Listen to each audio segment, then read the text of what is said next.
uma coisa que a gente sempre ouve falar e aprende, é interessante também a gente compartilhar com quem talvez esteja agora começando a entender sobre cerveja artesanal. Falam muito que cerveja é um organismo vivo, essa cerveja está viva. Por que falam isso? Tem isso porque a levedura é um organismo vivo que ela vai consumir, então, esses açúcares que eu extraí do malte ele ainda está vivo na cerveja. Então, por isso que é a diferença chopp e cerveja. A cerveja, o resto do mundo inteiro não chama, assim, não tem essa diferença. Mas a legislação brasileira já exige que tenha essa diferença. Chopp ou cerveja. O que é o chopp? Chopp é depois desse processo que eu expliquei de fermentação e maturação, é um chopp. Porque a cerveja é o chopp porque está vivo. É muito comum falar cerveja viva ou chopp, é a mesma coisa. Cerveja viva e chopp é a mesma coisa. É a mesma coisa. Porque a levedura ainda está ativa. Então a levedura ainda está em suspensão, claro que muito menor, né, muito pouca. Dependendo do tempo, ela vai estar viva. E o que a gente faz transformar em cerveja mesmo? É a pasteurização. Então o processo de pasteurização ele vai vamos dizer, matar os micro-organismos vivos e vai deixar uma cerveja mais estável, então ela vai ter mais estabilidade. Uma cerveja, vamos dar um exemplo, um chopp, ou uma cerveja viva, se eu colocar numa garrafa, em 7 a 10 dias ela já começa a perder a qualidade, porque aquele micro-organismo que está vivo, ele ainda está reagindo, ele está gerando subprodutos, e esse subproduto pode ser uma coisa que seja ruim. Pode ser uma coisa que dê um off-flavor, que tenha um sabor indesejado. Então, por isso que a gente pasteuriza para essa levedura parar de trabalhar e ela pode ir para a garrafa e ficar mais tempo. Então, basicamente, a diferença entre chopp e cerveja, chopp é o produto finalizado, cerveja sem ser pasteurizado. Cerveja já é com pasteurização. A cerveja, então, ela dá uma estacionada, não evolui tanto. E o chopp, ele continua evoluindo. E por isso ele pode evoluir para um caminho ruim. Ele pode estragar, né? Toda garrafa precisa ser pasteurizada? Não necessariamente. Mas se a garrafa não for pasteurizada, ela precisa manter refrigerada. Então, para você não reativar essa levedura, ela em temperaturas baixas, ali ela não vai trabalhar. Daí, se você tirar e deixar em temperatura ambiente, ele vai voltar à vida e vai começar a trabalhar de novo. E por isso que é tão perecível. Um barril de chopp. Eu peguei um barril de chopp, nossa, tá azedo. 10 dias depois tá azedo. A levedura começou a trabalhar ali com a reação do calor e ela gerou subprodutos que trouxe esse off-flavor e estragou a cerveja. Então, por isso que a garrafa, quando ela não pasteurizada, ela tem que manter na cadeia refrigerada. Muitas latas, hoje em dia, né? Essa aqui é não pasteurizada.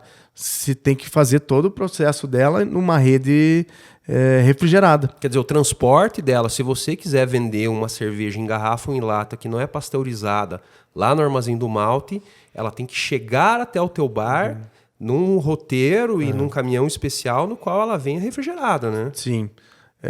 Tem muita gente que até não vende. Tipo, eu não vou vender minha cerveja porque eu não pasteurizo. Eu não vou vender para São Paulo. Porque além do custo de se mandar numa cadeia totalmente refrigerada, eu não vou mandar. Daí você não sabe se o caminhão vai parar, vai ficar, sei lá, vai ficar quanto tempo, vai esquentar, vai baixar. Então você perde a qualidade, né? Então, essas cervejarias que trabalham com o chopp, que é a cerveja viva, elas têm que ter uma cadeia refrigerada muito intensa e muito funcional, porque senão ela pode realmente prejudicar. Por isso, o melhor chopp, melhor cerveja, é a mais próxima da fonte. Eu ia chegar nesse assunto. Veja, minha experiência, inclusive no Armazém do Malte, eu já tive oportunidade de pegar uma IPA que eu gosto, de uma marca que eu gosto, na garrafa que é pasteurizada, tomar e ter ela no tap também fresca. E assim, ficou como minha experiência. A cerveja pasteurizada, ela perde um pouco da qualidade, do gosto, do frescor e do sabor. Estou errado? Vocês que são especialistas e vocês que são fabricantes, como vocês veem a questão da pasteurização? Uma imposição, talvez, como lei, importante, porque a cerveja precisa também, né, alcançar as regras que o mercado brasileiro impõe, né? Mas perde realmente a qualidade? Que você acha? Eu não digo que perde a qualidade, mas ela transforma o produto. Não é o mesmo produto. É um outro produto. Então, o chopp e a cerveja vai ser um outro produto. O que é o processo de pasteurização? A gente coloca num túnel de pasteurização e coloca água quente. Então, esses açúcares que ainda estão residual, ele dá uma leve caramelizada. Principalmente as cervejas lupuladas, ela perde também um pouco do frescor do lúpulo, porque ela incrementa esse açúcar. É igual você fazer o pudim em casa. Você faz aquele caramelo, sabe? O que faz o caramelo do pudim? É a água e o calor. Então a gente vai expor ela a calor. Então não é, claro, deixar aquele caramelo, mas ela vai ter uma reação que vai transformar esse açúcar que está na cerveja, na pasteurização, ela vai ter uma mudança. Então não é o mesmo produto. A gente chama o mesmo produto, mas ela tem a diferença. E principalmente nas cervejas lupuladas é quem mais é afetado. As que mais sofrem nesse processo. Sofrem porque o lúpulo é muito volátil, né? Então, por isso que cervejas de envelhecimento, cervejas de guarda, geralmente não são IPAs. São cervejas mais maltadas, você consegue guardar por mais tempo, né? Tem uma validade maior.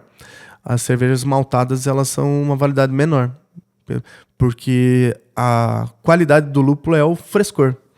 Então, por isso que eu digo que as melhores cervejas são aquelas que estão mais perto da fábrica, né? Mas que passaram por um processo... Ou se não está na fábrica, tá muito próximo e daí ela não teve essa variação de calor, temperatura.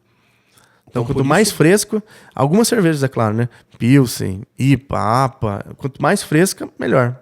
Quer dizer, quer tomar uma boa cerveja, está viajando numa cidade, se naquela cidade tiver produção local, vai tomar a produção local lá, que você vai ter uma chance muito grande de encontrar e ter uma experiência boa com a cerveja, né? Com certeza. Eu, sempre que viajo, uma coisa sempre procuro ter conhecer um bar, alguma coisa assim que tenha a produção próxima, porque aí você consegue ver se realmente a cerveja está fresca, né? Assim, é bem mais interessante, né?